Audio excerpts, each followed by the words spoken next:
My name is Elsa, and at 29, I've always believed family comes first. Despite living in Chicago, hundreds of miles from my Massachusetts hometown, I've never missed a Thanksgiving. This year was no different. I picked up extra nursing shifts for months, saving every penny for that plane ticket home. Then Mom called. Honey, we're canceling Thanksgiving this year. Budget issues, she said with a sigh. I was disappointed, but understood times were tough. Before I tell you how I discovered the betrayal that changed everything, let me know where you're watching from and subscribe if family drama speaks to your soul. Family was everything to me, growing up in our small Massachusetts town.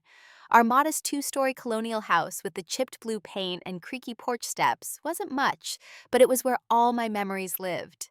As a child, I would help my mother Margaret prepare for Thanksgiving weeks in advance. We'd plan the menu together, clip coupons, and debate whether to try a new cranberry sauce recipe or stick with tradition. My father Robert worked as a high school history teacher, always bringing home stories about his students. My older sister Amanda was the perfect one, marrying her high school sweetheart Brian right after college and quickly giving my parents the grandchildren they wanted. My younger brother Jack was the family charmer, the one who could talk his way out of any trouble with just a smile. Then there was me, the middle child, the first to leave our little town for college in Chicago. I still remember the tension when I announced I'd accepted the nursing scholarship. Chicago, Mom had repeated as if I'd said I was moving to another planet. That's so far from home, Elsa. But I was determined. I wanted to see more of the world than just our small town where everyone knew everything about you. Nursing school was challenging, but I thrived in the big city environment. After graduation, when I accepted a position at Northwestern Memorial Hospital, the temporary move became permanent. Still, Thanksgiving remained sacred. No matter how tight money was, I always found a way home.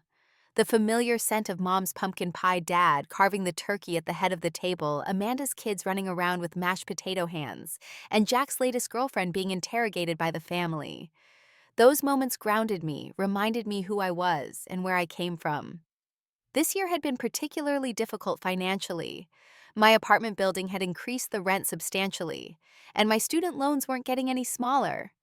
But I'd been disciplined picking up overnight shifts and weekend rotations that nobody wanted. I packed lunches instead of buying from the hospital cafeteria. No new clothes, no dinners out, no splurges at all. Every extra dollar went straight into my Thanksgiving fund. By October, I finally had enough saved for the round-trip ticket. I booked it immediately, feeling that familiar excitement build. I even splurged on a small gift for everyone, a Chicago souvenir for my niece and nephew, and a bottle of Dad's favorite whiskey that wasn't available in our hometown. The calendar on my fridge had a big red circle around November 24th. Every morning I'd cross off another day, counting down the moments until I'd be home again, surrounded by the people who knew me best. Just 3 more weeks, then 2, the anticipation growing with each passing day. I called Mom weekly for updates. What can I bring this year? I asked during our last normal conversation. Just yourself, sweetie, she'd said. We can't wait to have everyone together again. Those words would soon feel like the cruelest joke imaginable. It was a Tuesday afternoon, exactly 3 weeks before Thanksgiving, when everything changed. I was at the hospital midway through a 12-hour shift. We'd just stabilized a cardiac patient when my phone vibrated in my pocket. Seeing Mom's name on the screen, I smiled and stepped into the break room to answer. Hey, Mom, I said, collapsing into a chair, massaging my sore feet. There was a pause before she spoke. Elsa, honey, how are you? Something in her voice immediately set off alarm bells. The slightly higher pitch, the hesitation, the forced casualness. After 29 years, I knew my mother's tones. I'm good, just on break. Is everything okay? Another pause. Yes, everything's fine. It's just, well, I needed to tell you something. I sat up straighter, alert now. What's wrong? Is it Dad, Amanda, the kids? No, everyone's healthy, she rushed to assure me. It's about Thanksgiving. I relaxed slightly. Oh, did you need me to bring something? After all, I can still pick up anything you need. Actually, Elsa, her voice grew quieter. We're going to have to cancel Thanksgiving this year. The words didn't compute at first. Cancel Thanksgiving. In our family, that was like canceling Christmas or the 4th of July. It just wasn't done. What do you mean, cancel? I asked. Well, your father and I have been looking at our finances and things are just too tight this year. Property taxes went up again, and the house needs a new water heater. She sighed deeply. We just can't justify the expense of a big holiday meal right now. I frowned. The explanation made sense on the surface, but something felt off. My parents weren't wealthy, but they'd never been so strapped that they couldn't afford a Thanksgiving turkey. Mom, I understand. Let me help. I can contribute to the groceries or even cover them completely. Absolutely not, she said firmly. You work too hard for your money, and we know how expensive Chicago is. We're just going to have a quiet day, maybe just your father and I having sandwiches or something simple. In the background, I heard what sounded like muffled voices, then a door closing. Is someone there with you? I asked. Oh, just the TV, she said quickly. Listen, Elsa, I know you already booked your flight. Make sure you get a refund. Okay, we'll do something special next year instead. My mind was racing, calculating. What about Amanda and Brian and the kids? And Jack? Are they canceling their plans too? Yes, everyone understands. Amanda agreed it makes sense, and Jack said he might visit some college friends instead. Something about this still didn't sit right, but I couldn't put my finger on what. Mom, are you sure everything's okay? This is so unlike you. Everything's fine, honey. We're just being practical. I should go now. I've got bread in the oven. Love you. And she hung up before I could respond another uncharacteristic behavior. I sat there in the break room stunned. After a moment, I called my sister. Yeah, Mom just told me, Amanda confirmed when I asked about Thanksgiving. Budget issues, I guess. It happens. She sounded distracted kids screaming in the background. Gotta go, Elsa. Billy's about to destroy something. Next, I tried Jack, who took forever to answer. Thanksgiving? Yeah, canceled. Bummer, right? He said casually. Mom said they're tight on cash. Hey, I can't really talk now. I'm, studying for a big test. Jack's studying. That was the least believable part of this whole situation. Still confused, but accepting the reality. I called the airline that evening and managed to get a partial refund on my non-refundable ticket. $300 down the drain plus all those extra shifts for nothing. But family comes first, I reminded myself. If my parents were struggling financially, the last thing they needed was the stress of hosting a big holiday. A few nurses in my unit were also staying in town for the holiday, so we made plans for a modest orphan's Thanksgiving.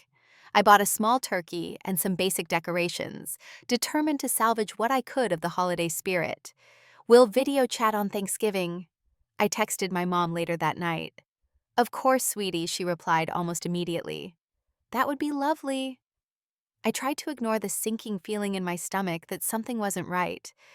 About a week before Thanksgiving, little things started adding up. I was scrolling through Instagram during my lunch break when I noticed something odd. Amanda, who usually bombarded social media with pictures of her kids and daily activities, hadn't posted in days. But when I checked the location tags, I noticed she was checked in at our hometown coffee shop, The Daily Grind. Thought you were staying home for Thanksgiving, I commented casually. The comment was read immediately, but remained unanswered for hours. Finally, a response appeared. Just a quick weekend visit to help Mom with some stuff. Heading back tomorrow. That made sense, I supposed. But then why did her husband Brian post about packing for the week on his own page? I would have thought nothing of it. If Amanda hadn't immediately texted me about some sale at a Chicago store, an obvious attempt to distract me. Then there was Jack. My brother and I usually texted almost daily, sharing memes and updates about our lives. But suddenly he was super busy and can't talk much. When I asked what he was up to for the holiday, his replies became vague. Just hanging with some friends, nothing special.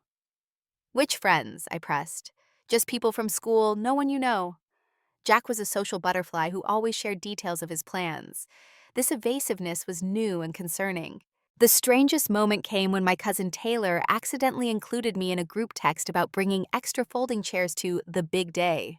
When I responded asking what big day she meant, there was a long pause before she replied. Sorry, wrong Elsa. Meant to text someone else with same name about a work event. Taylor didn't even have a job, let alone work with another Elsa. The next day, my hometown friend Zoe messaged me out of the blue. Just saw your dad at Wilson's Market buying the biggest turkey they had. Thought you weren't coming home this year. I stared at the message, confusion turning to suspicion. a giant turkey for sandwiches. That didn't make any sense. When I called my mom that evening, her explanation came too quickly. Oh, your father got a deal on it. We're going to portion and freeze it. Makes more sense economically to buy in bulk, you know. So you're cooking Thanksgiving dinner after all? I asked. No, just practical shopping, taking advantage of sales. She laughed nervously. How's work busy? Before I could push further, she claimed someone was at the door and ended the call abruptly. That night I couldn't sleep. Something was definitely wrong. My mind raced through possibilities. Were my parents having marriage problems they didn't want me to witness? Was someone ill, and they were sparing me the worry? Or was it something else entirely? The next morning at work, I was distracted nearly administering the wrong medication to a patient before a colleague caught my error. "What's up with you today?" my friend Sophia asked during break. "You look like you've seen a ghost." "Just family stuff," I mumbled. "Ah, the holiday curse." She nodded knowingly. "What's yours?" "Drunk uncle's political arguments. Secret family recipes that taste like cardboard." I tried to smile. I wish it were that simple. The uneasiness continued to grow a knot in my stomach that tightened with each passing day. I checked family social media accounts, obsessively noting the telling absences, the uncharacteristic silence about holiday plans. Something was happening back home, and for some reason I wasn't supposed to know about it. Thanksgiving Day arrived with a gray sky and light snow falling outside my apartment window. I woke up feeling hollow, missing the usual excitement that came with this day. No rushing to the airport, no anticipation of mom's cooking, no familiar chaos of the family all together under one roof. I took my time getting ready for the small gathering I'd organized. Sophia and 3 other nurses from my unit were coming over at 2 each, bringing a dish. I'd managed to decorate my apartment with some fall-themed items, but my heart wasn't in it. The small turkey I'd bought looked pitiful compared to the massive birds my father always insisted on getting, claiming leftovers were the best part of the holiday. At 9 in the morning, I sent a group text to my family. "Happy Thanksgiving, everyone. Miss you all. Hope you're having a nice, quiet day. Let's video chat later." The responses trickled in much later than I expected, all eerily similar in their generic quality. "Mom, happy Thanksgiving, sweetie, yes to video chat. We'll call when we're free." Dad, "Happy Thanksgiving, kiddo. Missing you today."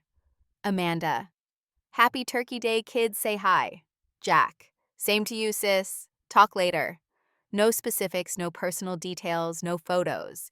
Just bland, interchangeable messages that could have been written by anyone. By noon, I tried calling home, but no one answered. I left a voicemail and tried to focus on preparing food for my guests. The small turkey was in the oven, filling my apartment with familiar scents that only made me more homesick. When Sophia and the others arrived, I pasted on a smile and played the good host. We ate, exchanged stories about difficult patients, and played board games. It was pleasant enough, but a poor substitute for the family traditions I was missing. Every few hours, I checked my phone, waiting for that promised video call from home. At 5:30, my mother finally called, but it wasn't a video call, as promised, just audio. "Sweetie, the internet's acting up," she explained, "but I wanted to call and check in.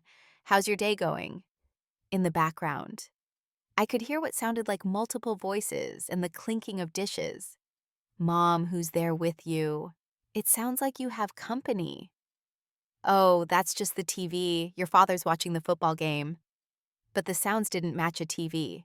I could distinctly hear what sounded like my niece's laugh, then someone shushing her. "Mom, what's really going on? That sounds like Amanda's kids." "Don't be silly, Elsa. It's just the TV. Look, the turkey. I mean, our sandwiches are getting cold. I'll call you tomorrow. Okay?" She hung up before I could respond. Turkey. She'd said turkey, not sandwiches. My guests noticed my distress. "Everything okay?" Sophia asked. "I'm not sure," I admitted. "I think my family is hiding something from me." Just then, my phone buzzed with a text. It was from my cousin Taylor, but clearly not meant for me. "Don't post any pics from dinner. Elsa isn't supposed to know we're all here." My heart dropped. A second later, another text. "OMG, wrong, Elsa. Ignore that." But it was too late. The truth was starting to emerge, and it felt like a physical blow. I excused myself from the table and went to my bedroom. hands shaking as I opened Instagram and checked my family members' accounts again. Nothing new had been posted, which was unusual for a family event. They were being careful hiding their activities from me. But they had forgotten about one person, my 12-year-old niece Emma, who had recently gotten her own phone and social media accounts. And there it was. Emma had just posted a story visible to all her followers, including her aunt Elsa, who she probably didn't realize would see it. The evidence that would change everything. The images on my phone screen felt like physical blows, each one stealing my breath more than the last. Emma's Instagram story began innocently, the family car packed for a trip captioned, "Road trip to Grandma's," followed by a selfie with her brother in the back seat. Then came the devastating reveal, a panoramic video of my parents' dining room transformed for Thanksgiving. The table was extended to its full length, covered with the special occasion tablecloth my mother only used for important gatherings. Crystal glasses, the good china name cards, at each setting flower arrangements I recognized from the local florist. My thumb trembled as I swiped to the next image. The turkey, enormous and golden brown, my father standing proudly beside it with carving tools in hand. Another video panning across side dishes, sweet potato casserole with the marshmallow topping. I always requested green bean casserole, 3 different kinds of stuffing cranberry sauce, both homemade and canned, because Jack insisted on having those ridiculous ridges. Everyone was there. My parents looking festive and happy, not at all like people suffering from budget issues. Amanda and Brian, their kids, dressed in matching holiday outfits. Jack with his arm around a girl I didn't recognize, presumably his new girlfriend. My Aunt Cheryl and Uncle Dave cousins Taylor and Bryce with their spouses, even my grandmother, who supposedly couldn't travel anymore due to her health. The next image stopped my heart, the entire extended family squeezed together for a group photo. Everyone smiling, glasses raised in a toast. Everyone except me. The final picture in Emma's story showed an empty chair pushed into a corner, a stack of unused plates on it. I recognized my childhood placemat underneath the one with my name embroidered on it, that Mom had made for each of us kids. My place at the table quite literally set aside, discarded. My phone slipped from my hand onto the bed, my chest constricted, lungs refusing to draw breath. The room spun as the truth crashed down on me with crushing force. They hadn't canceled Thanksgiving. They had only canceled me. Every word had been a lie. Every excuse, every evasion, every reassurance. My family, the people I trusted most in the world, had conspired to exclude me from our most sacred tradition. And they had gone to elaborate lengths to hide it from me, creating an intricate web of deception. My body reacted before my mind could process. I ran to the bathroom and vomited, heaving until there was nothing left but bitter bile. Tears streamed down my face, my nose ran, my entire body shook with the force of my sobs.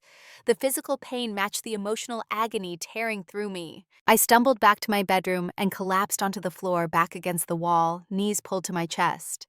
Questions battered my mind. Why? What had I done to deserve this? How could they be so cruel? Was I really so unwanted, so easy to discard? Through tears, I typed out a text to the family group chat. Hope you're all enjoying your canceled Thanksgiving dinner. Nice to know where I stand. Or rather, don't stand. I saw Emma's Instagram story. Every single picture. Then individual messages, rapid-fire fingers flying across the screen. To Mom. How could you lie to my face? I've been saving for months for that plane ticket. I picked up extra shifts, skipped meals, all to be with family. My family. Or so I thought. To Dad. Did you agree with this? Excluding your own daughter, was the turkey good enough to justify breaking my heart? To Amanda. Tell Emma thanks for showing me the truth. At least someone in this family is honest, even if accidentally. To Jack. Some brother you are. Hope that empty chair where I should have been sitting wasn't too much of a conversation piece. The responses came quickly. First, Amanda. Elsa, it's not what you think. Then Jack. Crap, I told them this was a bad idea. Dad. Elsa, please call us. Mom. We need to talk, honey. There's an explanation. I turned off my phone. I couldn't bear to hear their excuses, not tonight. Back in the living room, my friends were clearing dishes, their laughter jarring against my pain. I need everyone to leave, I announced, voice hollow. Family emergency. Sophia took one look at my face and sprang into action, ushering the others out with quiet efficiency. She offered to stay, but I shook my head. Not tonight. I just need to be alone. After they left, I sat in the dark staring at Emma's Instagram story, watching it loop over and over. The final image of that family toast seemed designed for maximum cruelty. My grandmother had a caption for moments like this: "A picture's worth 1,000 words."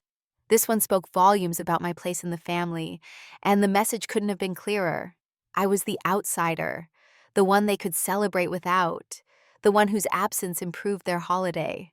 As midnight approached, I finally turned my phone back on to find 27 missed calls and dozens of messages. I ignored them all and went to bed, though sleep remained elusive.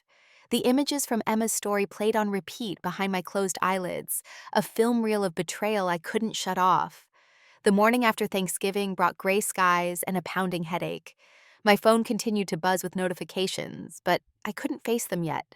I called in sick to work for the first time in 3 years, then lay in bed staring at the ceiling, emotionally drained, yet somehow still raw with pain. Around noon, when the buzzing became impossible to ignore, I finally checked my phone. 27 missed calls had become 42. Voicemails filled my inbox. Texts overflowed. Everyone wanted to explain, to justify, to rationalize. I deleted most without listening or reading, but when Jack's name appeared for the 15th time, I finally answered. "What?"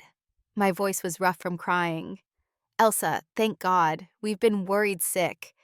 He sounded genuinely concerned, but I was past the point of giving anyone the benefit of the doubt. Worried I'd find out the truth. Too late. "It's not what you think," he began. "Don't," I cut him off. "Don't insult my intelligence. I saw the pictures, Jack. Everyone was there. Everyone except me." A long silence followed. "Yeah," he finally admitted. "Everyone was there, and we should have invited you. It was wrong." The simple acknowledgement broke something open inside me. Fresh tears threatened, but I fought them back. "Why?" I whispered. "What did I do?" Jack sighed heavily. "It's complicated. Try me." "It wasn't about you exactly. It was about Michael." The name hit me like a physical blow. Michael Davis, my ex-boyfriend from back home. We'd dated through high school, and during breaks from college, the hometown sweetheart everyone assumed I'd marry someday. Breaking up with him 2 years ago had been painful, but necessary, a choice between him and my life in Chicago. What does Michael have to do with anything? He was there. At Thanksgiving, Mom and Dad invited him. The revelation left me speechless. Michael at our family Thanksgiving. While I sat alone in Chicago, Jack continued filling the stunned silence. "They thought if you weren't there, they could, I don't know, talk him into trying again with you. Convince him to ask you to move back home." "Are you serious right now?" My voice rose with each word. "They excluded me from family Thanksgiving to play matchmaker with my ex. Look, they still adore Michael. Everyone does. When you two broke up, it wasn't just you losing a boyfriend. The family lost someone they'd already accepted as part of us. So they chose him over me." The betrayal cut deeper with each revelation. "They see it as choosing what's best for you. They've never understood why you want to live in Chicago when you could be back home close to family, married to Michael." "Because it's my life," I shouted. "My choice. I love my job, my friends, my life here." "I know that," Jack said quietly. "And for what it's worth, I told them this plan was stupid and cruel. But you know how Mom gets when she's fixated on an idea." I did know. My mother's stubborn determination was legendary, but I'd never imagined it would be weaponized against me. "There's more." Jack hesitated. "What else?" I asked, not sure I could handle another revelation. "This thing with Michael, it's just the latest. They've been interfering for a while now." "What do you mean, interfering?" Jack took a deep breath. "Remember that job offer you got from Massachusetts General 2 years ago? The one that fell through mysteriously?" A chill ran through me. "Yes. Mom called the hiring manager, told them you decided to take another position." "She what?" I could barely comprehend what I was hearing. "And that guy you dated last year, the lawyer Dad ran a background check on him, then had a casual conversation that scared him off." Each word was another betrayal, another violation. My mind reeled, reassessing years of interactions, opportunities, relationships. How much of my life had been secretly manipulated? Why are you telling me this now? I asked. Because it's gone too far. What they did yesterday crossed a line. You deserve to know. After hanging up with Jack, my mother called immediately. This time I answered. Elsa, please let me explain. She began, her voice placating. Jack told me everything, I said flatly. About Michael, about the job offer, all of it.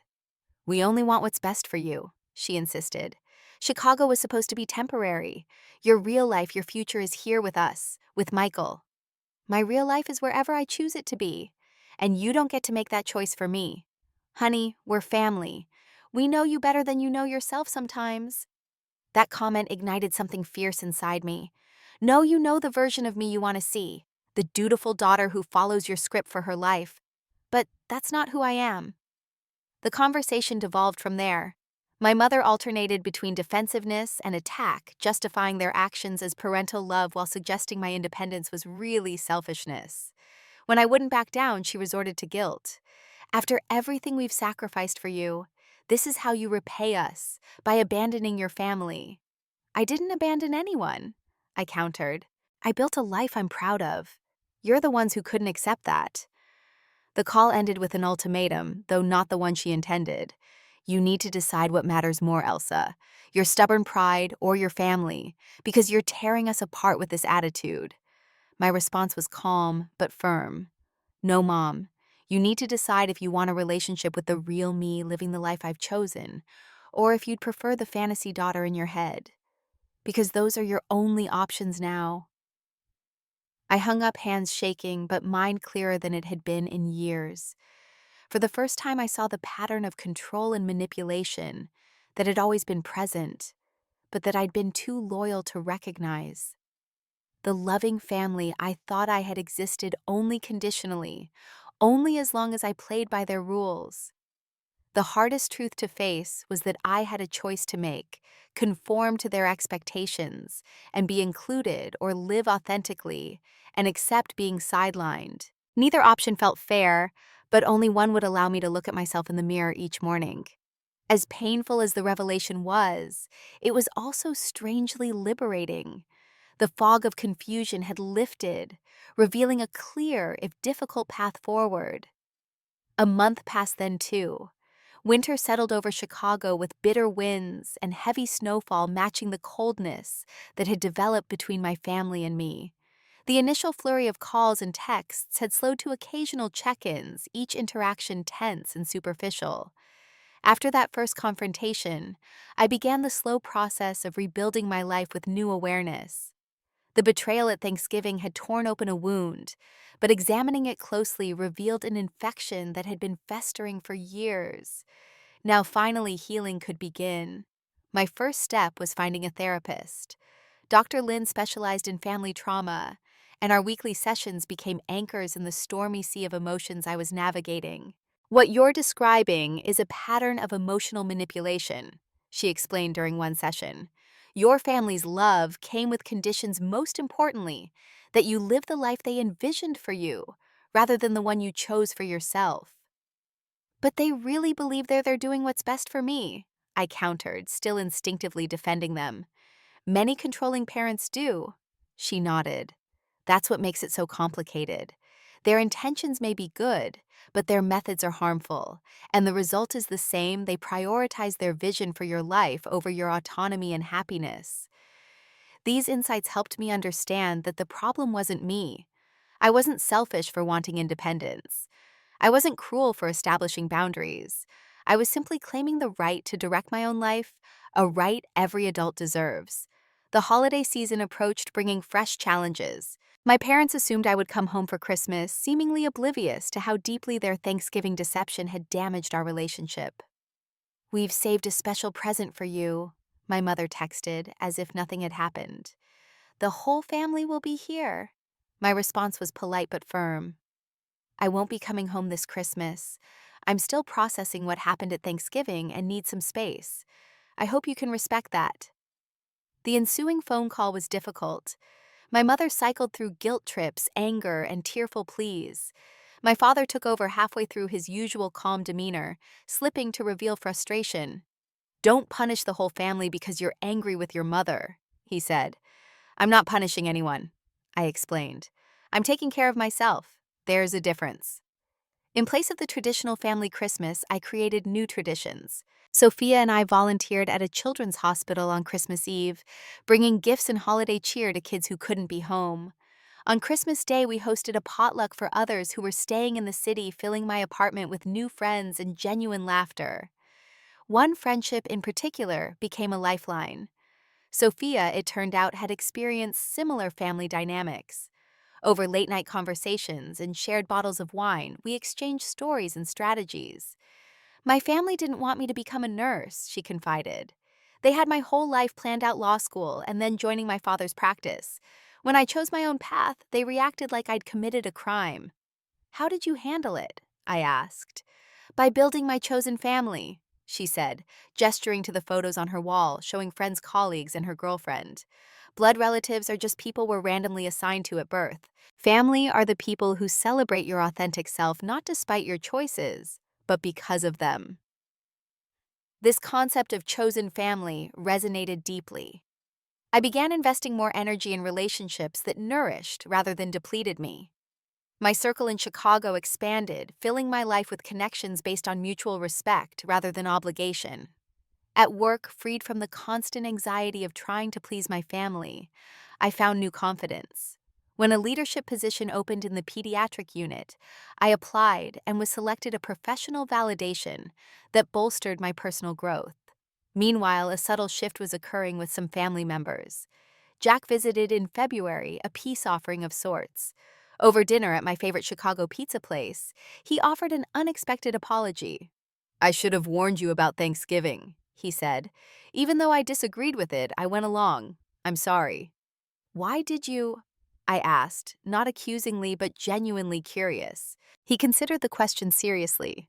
"Because it was easier than standing up to Mom. Because I'm still learning how to set boundaries too." He looked up, meeting my eyes. "And because I didn't fully understand until now how much it would hurt you." This honest conversation began a new chapter in our relationship, one based on adult friendship, rather than just shared childhood. Jack started calling weekly, our discussions more authentic than they'd ever been. Amanda followed a different path. My sister had always been the family pleaser, the perfect daughter who followed all the rules. My rebellion, as she saw it, threatened the system she'd built her identity around. "I don't understand why you're making such a big deal about this," she said during one tense phone call. "So they made a mistake. Get over it already." "It wasn't just a mistake," I tried to explain. "It was a symptom of a bigger problem." "The problem is you moved away and left us all behind," she snapped. "You chose strangers over family." I realized then that Amanda wasn't ready to question the family dynamics, perhaps because doing so would force her to examine her own choices. I decided to give her the space to come to her own conclusions, keeping our interactions brief but civil. With my parents, progress was slowest. They vacillated between performative apologies, "We're sorry you felt hurt," and renewed attempts at control. Each conversation was a negotiation, each holiday a potential battlefield. By the time spring arrived, bringing cherry blossoms to Chicago's parks, I had established clear boundaries. I would visit home occasionally, but on my terms. I would participate in family events, but would leave if manipulation tactics began. I would love them from a distance that protected my hard-won independence. The true test came when Thanksgiving approached again. My mother called in September, voice carefully neutral. "We hope you'll join us this year. Everyone misses you." I took a deep breath and made my choice. "Actually, I'm hosting Thanksgiving here in Chicago. You're all welcome to come if you'd like." The silence that followed spoke volumes, but it was no longer my responsibility to fill it with apologies or explanations. I had created a life that fulfilled me, surrounded by people who celebrated rather than tolerated my choices. Whether my blood relatives chose to be part of that life was now up to them. As I hung up, I gazed around my apartment at the photos of my chosen family, at the evidence of the authentic life I'd built. The path hadn't been easy, but it had led me to a place of genuine peace. Sometimes I reflected the truest family isn't the one you're born into, but the one you consciously create person by person, choice by choice, day by day. The painful revelation of last Thanksgiving had been a necessary awakening. In losing what I thought was irreplaceable, I had discovered something far more valuable: the freedom to be truly myself, and the courage to surround myself with those who love that person, no conditions attached. Have you ever experienced a moment when family betrayal forced you to redefine what family really means? Share your story in the comments below. This journey has taught me that sometimes our deepest wounds lead to our greatest growth. If this story resonated with you, please subscribe and hit the like button. Thank you for listening to my story, and remember, blood makes you related, but loyalty and respect make you family.